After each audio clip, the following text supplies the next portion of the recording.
হাই friends, নমস্কাৰ। ৰফিক কনষ্ট্ৰাক্টৰলৈ স্বাগতম জনাইছোঁ সকলোকে। তো যিটো আমি নলবাৰী যিটো কাম কৰি আছিলোঁ, তো এই কামটো আপোনালোকক অলপ দেখাওঁ কিমানখিনি কাম আগবাঢ়িছে।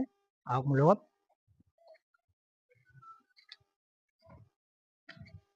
তো দেখা পাইছে আমাৰ অলমষ্ট পোষ্টখিনি আমাৰ পূৰা ক্লিয়াৰ হৈ গৈছে। পোষ্টখিনি দেখাই দিব অলপ।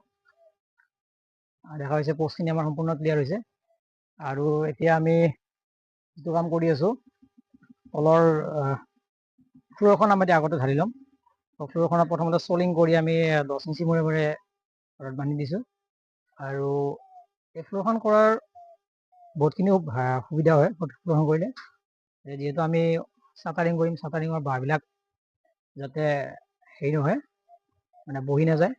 কেঁচা মাটিত দিলে জেক লগাই দিওঁ আগতে, তো তলত তক্তা পাৰি দিওঁ, তো সেইবিলাক কিছুমান কেতিয়াবা বহি যায়। তো সেইখিনি বহি নাযাবৰ কাৰণে আমি ফ্ল'ৰখন কৰি লৈছোঁ। তো ফ্ল'ৰখন বেছি ঢালাই দিব নালাগে, বেছি আমি 3 পৰা 4 ইঞ্চিৰ ভিতৰত ফ্ল'ৰখন কৰিম। তো বাকী আপডেটবিলাক আপোনালোকক পিছত দি থাকিম। তো আজিৰ কাৰণে থেংক ইউ।